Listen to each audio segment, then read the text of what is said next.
നമസ്കാരം, എല്ലാവർക്കും സാപ്പിയൻസ് PSCയുടെ മറ്റൊരു ക്ലാസ്സിലേക്ക് സ്വാഗതം. ഇന്ന് നമ്മൾ ചർച്ച ചെയ്യാൻ പോകുന്നത് മാത്തമാറ്റിക്സിലെ ടോപ്പിക്കാണ്. അതിലെ ആദ്യത്തേത് നമ്പേഴ്സ് ആൻഡ് ബേസിക് ഓപ്പറേഷൻസ് എന്ന ടോപ്പിക്കാണ് നമ്മൾ ഇന്ന് സ്റ്റാർട്ട് ചെയ്യുന്നത്. നമ്മൾ ഇന്ന് മാത്തമാറ്റിക്സിലെ പോർഷൻ സ്റ്റാർട്ട് ചെയ്യുവാണ്. പൂർണ്ണമായും നമ്മൾ സിലബസ് ഓറിയന്റഡ് ആയിട്ടാണ് ക്ലാസ് കണ്ടക്ട് ചെയ്യുന്നത്. അതിനോടൊപ്പം തന്നെ നമ്മൾ പ്രീവിയസ് ക്വസ്റ്റ്യൻസും ചെയ്തു പോകും. ഈ ഒരു ടോപ്പിക്കിൽ നിന്ന് മുഴുവൻ മാർക്കും കിട്ടത്തക്ക വിധത്തിലുള്ള ക്ലാസ്സുകളാണ് നമ്മൾ കണ്ടക്ട് ചെയ്ത് പോയേക്കുന്നത്. അപ്പം നമ്മൾ ഇന്ന് അതിലെ ആദ്യത്തെ ടോപ്പിക്കായ സംഖ്യകളും അടിസ്ഥാന ക്രിയകളുമാണ് നമ്മൾ ഇന്ന് എടുക്കാൻ പോകുന്ന ടോപ്പിക്ക്. അപ്പം നമ്മൾ ഇന്ന് ആദ്യം പറയുന്നത് വിവിധതരം സംഖ്യകളെ കുറിച്ചിട്ടാണ് ആദ്യമേ പറയുന്നത്. ഒന്നാമത് എണ്ണൽ സംഖ്യകൾ അഥവാ നാച്ചുറൽ നമ്പേഴ്സ് അഥവാ നിസർഗ സംഖ്യകൾ എന്ന് പറയും. എണ്ണൽ സംഖ്യകൾ അഥവാ നിസർഗ സംഖ്യകൾ അഥവാ നാച്ചുറൽ നമ്പേഴ്സ് എന്ന് പറയുമ്പോൾ എന്താ, നമ്മൾ എണ്ണുവാൻ ഉപയോഗിക്കുന്ന സംഖ്യകളാണ് എണ്ണൽ സംഖ്യകൾ എന്ന് പറയുന്നത്. ദാറ്റ് മീൻസ് നമ്മളത് വരും 1, 2, 3 ഇങ്ങനെ എക്സെട്ര ആയിട്ട് പോകുന്ന സംഖ്യകളെയാണ് നമ്മൾ എന്താ പറയുന്നത്, നാച്ചുറൽ നമ്പേഴ്സ് എന്ന് പറയുന്നത്. 1, 2, 3, 4 ഇങ്ങനെ പോകുന്ന കൗണ്ടിങ് നമ്പേഴ്സിനെയാണ് നമ്മൾ പറയുന്നത് എന്താ, നാച്ചുറൽ നമ്പേഴ്സ്. രണ്ടാമത്തേത് അഖണ്ഡ സംഖ്യകൾ അഥവാ ഹോൾ നമ്പേഴ്സ് എന്ന് പറയും. ദാറ്റ് മീൻസ് എണ്ണൽ സംഖ്യയോടൊപ്പം 0 കൂടി വരുന്ന ശ്രേണികളാണ് അഖണ്ഡ സംഖ്യകൾ അഥവാ ഹോൾ നമ്പേഴ്സ് എന്ന് പറഞ്ഞാൽ. അഖണ്ഡ സംഖ്യ എന്ന് പറഞ്ഞാൽ നമുക്ക് എന്താ വരും, 0, 1, 2 ഇങ്ങനെ പോകും. അപ്പൊ ഏറ്റവും ചെറിയ അഖണ്ഡ സംഖ്യ ഏതാണെന്ന് ചോദിച്ചാൽ അത് 0 അപ്പൊ 0, 1, 2, 3 എന്നീ തുടങ്ങുന്ന സംഖ്യാശ്രേണിയാണ് അഖണ്ഡ സംഖ്യ അഥവാ ഹോൾ നമ്പേഴ്സ്. ഇനി മൂന്നാമത്തെ നമ്മളുടെ ഇരട്ട സംഖ്യകൾ. ഇരട്ട സംഖ്യകൾ എന്ന് പറയുമ്പോൾ 2, 4 അപ്പൊ 2, 4, 6, 8 ഇങ്ങനെ പോകുന്ന രണ്ട് വീതം കൂടി വരുന്നതും 2 കൊണ്ട് നിശേഷം ഹരിക്കാൻ സാധിക്കുന്നതുമായിട്ടുള്ള സംഖ്യകളെയാണ് നമ്മൾ എന്താ പറയുന്നത്, ഇരട്ട സംഖ്യ അഥവാ ഈവൻ നമ്പേഴ്സ് എന്ന് പറഞ്ഞാൽ. അപ്പൊ നെക്സ്റ്റ് ഒറ്റ സംഖ്യ അഥവാ ഓഡ് നമ്പേഴ്സ്. ഒറ്റ സംഖ്യ അഥവാ ഓഡ് നമ്പേഴ്സ് എന്ന് പറഞ്ഞാൽ 1, 3, 5, 7 ഇങ്ങനെ ഒന്നിൽ തുടങ്ങി വ്യത്യാസം 2 വീതം കൂടി വരുന്ന സംഖ്യകളാണ് ഒറ്റ സംഖ്യകൾ. കൂടാതെ ഇത് 2 കൊണ്ട് നിശേഷം ഹരിക്കാൻ സാധിക്കാത്ത സംഖ്യകളെയാണ് അപ്പൊ നമ്മൾ പറയുന്ന ഒറ്റ സംഖ്യകൾ എന്ന് പറഞ്ഞ്. അപ്പൊ നെക്സ്റ്റ് ഭാജ്യസംഖ്യ. ഭാജ്യസംഖ്യ എന്ന് പറഞ്ഞാൽ ഏതാ, നമുക്ക് 2ൽ കൂടുതൽ ഘടകങ്ങളുള്ള സംഖ്യകളെയാണ് ഭാജ്യസംഖ്യകൾ. മോർ ദാൻ 2 ഫാക്ടേഴ്സ് ഉള്ളതിനെയാണ് നമ്മൾ ഭാജ്യസംഖ്യ അഥവാ കമ്പോസിറ്റ് നമ്പേഴ്സ് പറയും. ഭാജ്യസംഖ്യ അഥവാ കമ്പോസിറ്റ് നമ്പേഴ്സ് എന്ന് പറയും. 10, 12, 6, 4 ഇതെല്ലാം നമ്മൾ എന്താ ഭാജ്യസംഖ്യ അഥവാ കമ്പോസിറ്റ് നമ്പേഴ്സിന് എക്സാമ്പിൾ ആണ്. അപ്പോൾ മോർ ദാൻ 2 ഫാക്ടേഴ്സ്, 2 ഘടകങ്ങളിൽ കൂടുതലുള്ളത് എല്ലാം എന്ത് വരും, ഭാജ്യസംഖ്യ വരും. നെക്സ്റ്റ് അഭാജ്യസംഖ്യ അഥവാ പ്രൈം നമ്പേഴ്സ്. 2 ഘടകങ്ങൾ മാത്രം, അതായത് ഒന്നും ആ സംഖ്യയെ മാത്രം ഘടകങ്ങളായിട്ടുള്ളെങ്കിൽ അത്തരം സംഖ്യകളെയാണ് നമ്മൾ അഭാജ്യസംഖ്യകൾ എന്ന് പറഞ്ഞത്.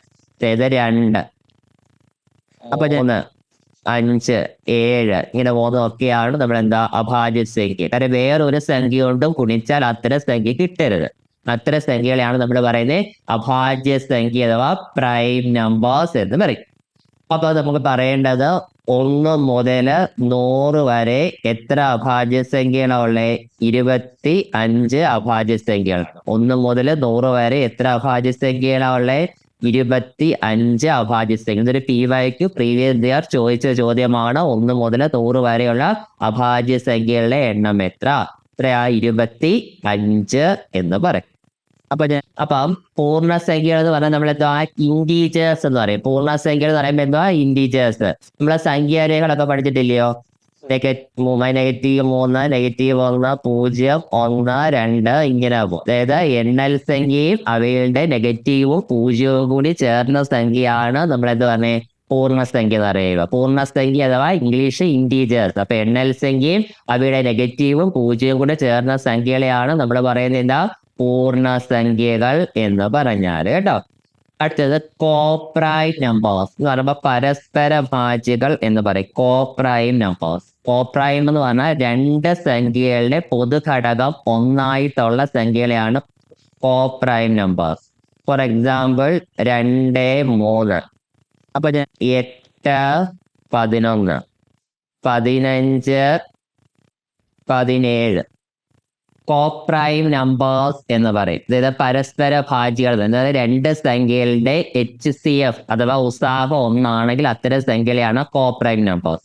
കോപ്രൈം നമ്പേഴ്സ് എന്ന് പറഞ്ഞാൽ 2, 3, 5, 7, 11, 13 ഇതൊക്കെ നമുക്ക് എന്തുവാ കോപ്രൈം നമ്പേഴ്സ് എന്ന് പറയില്ല കേട്ടോ.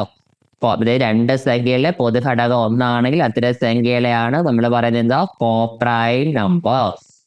അടുത്തത് പരിപൂർണ സംഖ്യ, അതായത് പെർഫെക്റ്റ് നമ്പേഴ്സ് എന്ന് പറയും. പരിപൂർണ സംഖ്യ വാക്കി സൂചിപ്പിക്കുന്ന പോലെ പരിപൂർണ സംഖ്യ എന്ന് പറഞ്ഞാൽ ഒരു സംഖ്യയുടെ ഘടകങ്ങളുടെ തുക, ആ സംഖ്യ ഒഴികെയുള്ള ഘടകങ്ങളുടെ തുക അതേ സംഖ്യ തന്നെ കിട്ടുവാണെങ്കിൽ അത്തരം സംഖ്യയാണ് നമ്മൾ എന്താ പരിപൂർണ സംഖ്യ എന്ന് പറഞ്ഞാൽ. For example 6. 6ന്റെ ഘടകങ്ങൾ എന്ന് പറയുമ്പോൾ 1, 2, 3, 6 വരും അല്ലേ. ആ സംഖ്യ ഒഴികെയുള്ള ഘടകങ്ങൾ എന്ന് പറയുമ്പോൾ നമ്മൾ ഏതിന്റെ വരും 2 അധികം 1 അധികം 3, 3 1 4 2 6. ഒരു സംഖ്യയിലെ ഘടകങ്ങളുടെ തുക അതേ സംഖ്യ തന്നെ കിട്ടുവാണെങ്കിൽ അത്തരം സംഖ്യയാണ് നമ്മൾ പറയണത് എന്തുവാ പരിപൂർണ സംഖ്യ എന്ന് പറഞ്ഞാൽ. ഇപ്പൊ ഏറ്റവും ചെറിയ പരിപൂർണ സംഖ്യ ഏതാന്ന് ചോദിച്ചാൽ അതാണ് 6 കേട്ടോ. 6, 28, 496, 8128. ഇതാണ് തുടർച്ചയായിട്ടുള്ള 4 പരിപൂർണ സംഖ്യകൾ കേട്ടോ. 6, 28, 496, 8128 എന്നാണ് തുടർച്ചയായിട്ടുള്ള 4 പരിപൂർണ സംഖ്യ. അപ്പൊ പരിപൂർണ സംഖ്യ എന്ന് പറയുമ്പോൾ ഒരു സംഖ്യയുടെ ഘടകങ്ങളുടെ തുക, ആ സംഖ്യ ഒഴികെയുള്ള ഘടകങ്ങളുടെ തുക അതേ സംഖ്യ തന്നെ കിട്ടുവാണെങ്കിൽ അത്തരം സംഖ്യയാണ് പരിപൂർണ സംഖ്യ. അപ്പൊ ഫോർ എക്സാമ്പിൾ ആണ് 6, 28, 496, 8128 തുടർച്ചയായിട്ടുള്ള 4 എണ്ണം. ഏറ്റവും ചെറിയ പരിപൂർണ സംഖ്യ ഏതാന്ന് ചോദിച്ചാൽ അത് 6. ഇനി നമുക്ക് അടുത്തത് പറയാം. ഫസ്റ്റ് ടേപ്പ് ആദ്യത്തെ 50 എണ്ണൽ സംഖ്യ എടുത്തു. എണ്ണൽ സംഖ്യ എന്ന് പറയുമ്പോൾ എന്താ നാച്ചുറൽ നമ്പേഴ്സ്. അപ്പൊ എണ്ണൽ സംഖ്യ അഥവാ നാച്ചുറൽ നമ്പേഴ്സിന്റെ തുക എന്ന് പറഞ്ഞു കഴിഞ്ഞാൽ നമുക്കറിയാം എന്തുവാ n × n+1/2. n × n+1/2. ആ n എന്ന് പറഞ്ഞാൽ ഏതാ നമ്മൾ എത്രയാണോ ക്വസ്റ്റ്യനിൽ എണ്ണം പറയുന്നത് അതാണ് നമ്മൾ n-ന്റെ പ്ലേസിൽ വരും. അപ്പൊ എത്ര വരും n × n+1 എന്ന് പറയുമ്പം 50 × 51 51/2 വരും. അതായത് 1 2 2 50 വരുമ്പം 25 2 50. അപ്പം 25 × 51 എന്ന് പറഞ്ഞാൽ 1275 എന്ന് പറയും. അപ്പൊ ആദ്യത്തെ 50 എണ്ണൽ സംഖ്യ ജനറലൈസ് ചെയ്ത് പറയുവാണെങ്കിൽ ആദ്യത്തെ n എണ്ണൽ സംഖ്യയുള്ള തുക കാണാൻ എന്താ n × n+1/2. ഇവിടെ n പ്ലേസിൽ 50 ആണ്. 50 × 51 51/2. 50/2 25. 25 × 51 എന്ന് പറയുമ്പോൾ 1275 എന്ന് പറഞ്ഞിട്ട് നമുക്ക് കിട്ടും. നെക്സ്റ്റ് അതേപോലെ തന്നെ അടുത്തതാണ് ആദ്യത്തെ 100 എണ്ണൽ സംഖ്യകളുടെ തുക എത്ര. അപ്പൊ ഇവിടെയും നമ്മൾ പോകുന്നു. എണ്ണെന്ന് പറയുമ്പോൾ എത്രയാ 100. 100 × 101 101/2. അപ്പം 100 50 പോകുമ്പം 50 വരും. അപ്പം 101 × 5 505. ഒരു 0 കൂടി ഇടുമ്പോൾ എത്ര വരും 5050. ജനറലൈസ് ചെയ്ത് പോയ എത്ര വന്നാലും നമ്മൾ ഓർക്കുക ആദ്യത്തെ എണ്ണൽ സംഖ്യയുള്ള തുക എന്ന് പറഞ്ഞാൽ എത്ര വരും n × n+1/2. അപ്പൊ ജനറലൈസ് ചെയ്ത് നമ്മൾ രണ്ടാമത് പോകുന്നു. എത്രയാ ആദ്യത്തെ ഇത്ര n ഈവൻ നമ്പേഴ്സിന്റെ സമം. അപ്പൊ n ഇരട്ട സംഖ്യകളുടെ സമം എന്ന് പറയുവാണെങ്കിൽ എന്താ n × n+1. അപ്പൊ ഇവിടെ n-ന്റെ സ്ഥാനത്ത് ക്വസ്റ്റ്യൻ എത്ര തരുന്നോ അത് കൊടുക്കുക. ഇവിടെ 50 ഈവൻ നമ്പേഴ്സ് ആകുമ്പോൾ 50 × 51 51. 51 × 5 എന്ന് പറയുമ്പം 2550 എന്ന് പറയും. അപ്പൊ ആദ്യത്തെ n ഈവൻ നമ്പേഴ്സ് അഥവാ ഇരട്ട സംഖ്യകളുടെ സമം എന്ന് പറഞ്ഞാൽ ആ നമ്പരും അതിന്റെ തൊട്ടടുത്ത നമ്പറിന്റെയും കൂടി സമം കണ്ടാക്കും. n × n+1 കേട്ടോ. അപ്പൊ നെക്സ്റ്റ് ഒരു ക്വസ്റ്റ്യൻ കൂടി. ആദ്യത്തെ 25 ഇരട്ട സംഖ്യകളുടെ. അപ്പം 25 തൊട്ടടുത്ത് 26. 25 × 26 ചെയ്യുമ്പോൾ നമുക്ക് അതിന്റെ ആൻസർ എന്ന് പറയുമ്പോൾ എന്നാ വരും 650. ചുരുക്കം പറഞ്ഞാൽ ഇത്രയേ ഉള്ളൂ ഇരട്ട സംഖ്യകളിലെ എന്ന് പറയുമ്പോൾ മുമ്പ് തരുന്ന സംഖ്യ എണ്ണം എത്രയാണോ അതും അതിന്റെ തൊട്ടടുത്ത സംഖ്യയുടെയും കൂടി പ്രോഡക്റ്റ് കാണുക. ആ കിട്ടുന്നത് ഏതാണെന്ന് നോക്കുക, അതായിരിക്കും അതിന്റെ ആൻസർ ആയിട്ട് വരും. അപ്പൊ അടുത്തത് നമ്മൾ എണ്ണൽ സംഖ്യ പഠിച്ചു, ഒറ്റ സംഖ്യ പഠിച്ചു, ഇനി ഇരട്ട സംഖ്യ പഠിച്ചു. ഇനി നമ്മൾ കിടക്കുന്ന ഓഡ് നമ്പേഴ്സ് അഥവാ ഇരട്ട സംഖ്യ. അപ്പൊ ആദ്യത്തെ 30 എണ്ണൽ സംഖ്യയിലെ തുക. അപ്പൊ ജനറലൈസ് ചെയ്ത് നമ്മൾ പറയുവാണെങ്കിൽ ആദ്യത്തെ n ഓഡ് നമ്പേഴ്സിന്റെ സം എന്ന് പറഞ്ഞാൽ എന്തായിരിക്കും? n സ്ക്വയർ എന്ന് പറഞ്ഞെടുത്താൽ തന്നിട്ടുള്ള സംഖ്യയുടെ സ്ക്വയർ. n4 എത്ര എണ്ണം ആണോ പറയുന്നത് അത്. അപ്പൊ 30ന്റെ എന്ന് പറയുമ്പോൾ എന്നാ വരും? 30 സംഖ്യയുടെ 30ന്റെ സ്ക്വയർ എന്ന് പറയുമ്പോൾ എത്ര വരും? 900. അപ്പൊ n സ്ക്വയർ എന്ന് പറയുമ്പോൾ എന്നാ വരും? 30ന്റെ സ്ക്വയർ എന്ന് പറയുമ്പോൾ നമുക്ക് എന്താ വരും? 900 എന്ന് പറഞ്ഞിട്ട് കിട്ടും. നെക്സ്റ്റില് ആദ്യത്തെ 75 ഓഡ് നമ്പേഴ്സ്. അപ്പൊ നമ്മൾ വീണ്ടും എന്താ n സ്ക്വയർ ആണ്, 75ന്റെ സ്ക്വയർ നമ്മൾ എടുത്തു എന്ന് പറയുമ്പോൾ 5625 എന്ന് പറഞ്ഞിട്ട് നമുക്ക് കിട്ടും. അപ്പം n സ്ക്വയർ. അപ്പൊ ഓഡ് നമ്പേഴ്സിന്റെ സം എന്ന് പറയുമ്പം n സ്ക്വയർ. n എന്ന് പറഞ്ഞു കഴിഞ്ഞാൽ നമ്മുടെ ക്വസ്റ്റ്യനിൽ എത്ര ആണോ മെൻഷൻ ചെയ്യുന്നത് അത് എടുക്കുക. അപ്പം 30 ഒറ്റ സംഖ്യയിലാകുമ്പോൾ 30ന്റെ സ്ക്വയർ എന്ന് പറയുമ്പോൾ നമുക്ക് എത്ര വരും? അപ്പം 900. 75 ആകുമ്പം 75ന്റെ സ്ക്വയർ എന്ന് പറഞ്ഞു കഴിഞ്ഞാൽ എന്നാ വരും? 5620. അടുത്ത സെക്ഷൻ ആദ്യത്തെ 6 എണ്ണൽ സംഖ്യകളുടെ വർഗങ്ങളുടെ തുക. വർഗം എന്ന് പറഞ്ഞാൽ എന്താ? സ്ക്വയേഴ്സ് എന്ന് പറയും. ഇങ്ങനെ വരും. അപ്പൊ നമുക്ക് അതിന്റെ വർഗം എന്ന് പറയുമ്പോൾ അപ്പൊ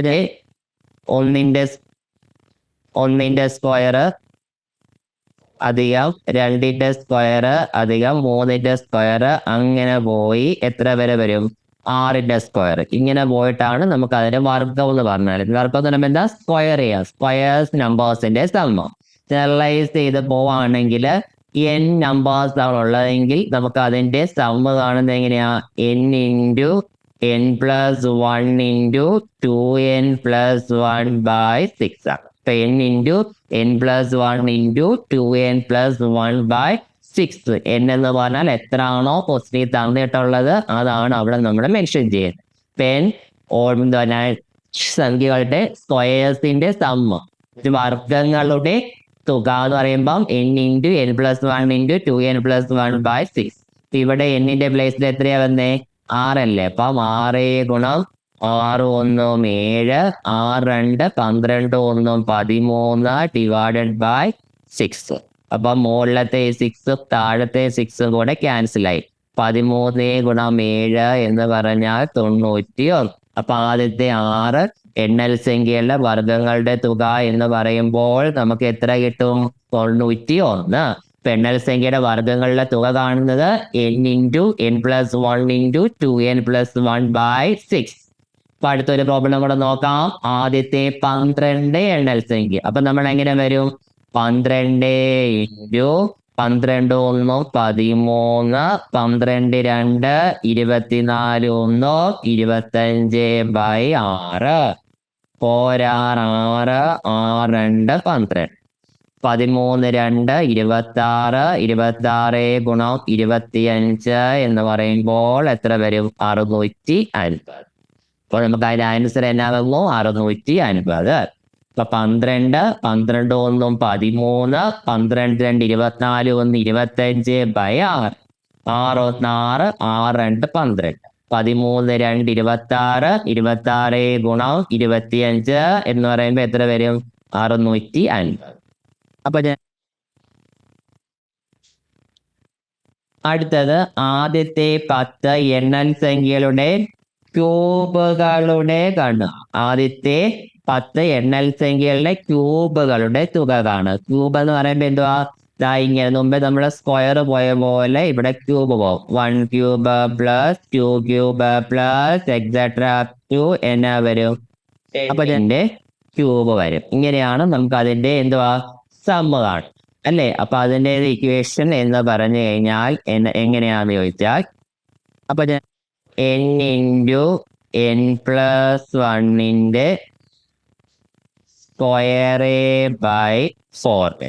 n ഇൻറ്റു n പ്ലസ് 1ന്റെ സ്ക്വയർ ബൈ 4 വരും. അതല്ല എങ്കിൽ ഇങ്ങനെയും ശരിയാണ്. n into n plus 1/2 the whole square എന്ന് പറഞ്ഞാൽ ഇത് ആദ്യത്തേത് ഇൻഡിവിജ്വലി സ്ക്വയർ ചെയ്തേക്കുന്നു, ഇത് ഒന്നിച്ച് സ്ക്വയർ ചെയ്തേക്കുന്നു. രണ്ടും വ്യത്യാസം ഒന്നുമില്ല, രണ്ട് കണ്ടാലും ആൻസർ സെയിം തന്നെയാണ് കേട്ടോ. ആദ്യത്തെ ഇത്ര എണ്ണൽ സംഖ്യകളുടെ ക്യൂബുകളുടെ എന്ന് പറഞ്ഞാൽ n into n plus 1 whole square by 4 അല്ലെങ്കിൽ n into n plus 1/2 the whole square ചെയ്യാം. n എന്ന് പറഞ്ഞാൽ നമുക്കറിയാമല്ലോ, ക്വസ്റ്റ്യൻ തന്നിട്ടുള്ളത് എത്രയാണോ അത് അവിടേക്ക് പുട്ട് ചെയ്ത് വെച്ച് കൊടുക്കുക. അപ്പം ഗുണം 11/2 സ്ക്വയർ. അപ്പൊ നമുക്ക് ഇവിടെ കട്ട് ചെയ്യുമ്പോൾ തന്നെ വരും 1 2 2 i 2 10. 11 ഗുണം 5 55. 55ന്റെ സ്ക്വയർ എന്ന് പറയുമ്പോൾ എന്നാ വരും 3025. അപ്പൊ 55ന്റെ സ്ക്വയർ എന്ന് പറയുമ്പോൾ എന്നാ വരും 3025. അപ്പൊ n എന്ന് പറയുമ്പോൾ 10, n പ്ലസ് 1 എന്ന് പറയുമ്പോൾ 10 1 11/2 സ്ക്വയർ. 1 2 2 5 2 10. 11 5 55. 55ന്റെ സ്ക്വയർ എന്ന് പറയുമ്പോൾ 3025 എന്ന് പറഞ്ഞിട്ട് നമുക്ക് അതിന്റെ ആൻസർ. അപ്പൊ നെക്സ്റ്റ് വൺ, ആദ്യത്തെ 5 എണ്ണൽ സംഖ്യയുണ്ട്. അപ്പൊ ഇവിടെയും നമുക്ക് എന്ത് തന്നെ വരാം, 5 5 1 6/2 അപ്പൊ സ്ക്വയർ. 1 2 2 3 2 6 3 15ന്റെ സ്ക്വയർ. 15ന്റെ സ്ക്വയർ എന്ന് പറഞ്ഞാൽ 225. അപ്പോൾ നമുക്ക് എണ്ണൽ സംഖ്യകളുടെ വർഗങ്ങളുടെ ക്യൂബിന്റെ തുക എന്ന് പറയുമ്പോൾ എത്ര കിട്ടും? അപ്പം 225 എന്ന് പറഞ്ഞിട്ട് നമുക്ക് കിട്ടും. അപ്പം നമ്മൾ എണ്ണൽ സംഖ്യകളുടെ തുക കാണാൻ എന്നാ പറഞ്ഞേ, n ഇൻറ്റു n പ്ലസ് 1/2. ഇരട്ട സംഖ്യകളുടെ ഏതോ n ഇൻറ്റു n പ്ലസ് 1. ഒറ്റ സംഖ്യ അഥവാ ഓഡ് നമ്പേഴ്സ് n സ്ക്വയർ. വർഗസംഖ്യ അഥവാ square numbers n into n plus 1 into 2n plus 1/6. Cube numbers എന്ന് പറഞ്ഞാൽ n into n plus 1 the whole square by 4 എന്നോ n into n plus 1/2 the whole square എന്നോ ചെയ്യുമ്പോൾ ക്യൂബ് നമ്പേഴ്സിന്റെ സമ്മ നമുക്ക് കിട്ടും. അപ്പൊ ഇത്രയും കാര്യങ്ങൾ, അപ്പൊ ഇതുതരം നമ്പേഴ്സും അതിന്റെ തുകകളും ഇത്രയും പറഞ്ഞ് ഇന്നത്തെ ക്ലാസ് നമ്മൾ ഇവിടെ വൈൻഡ് അപ്പ് ചെയ്യുന്നു. ഇതിന്റെ ബാക്കി പോർഷൻസ് ക്ലാസ്സുകളുമായിട്ട് അടുത്ത ക്ലാസ്സിൽ നമുക്ക് വീണ്ടും കാണാം. ഓക്കെ.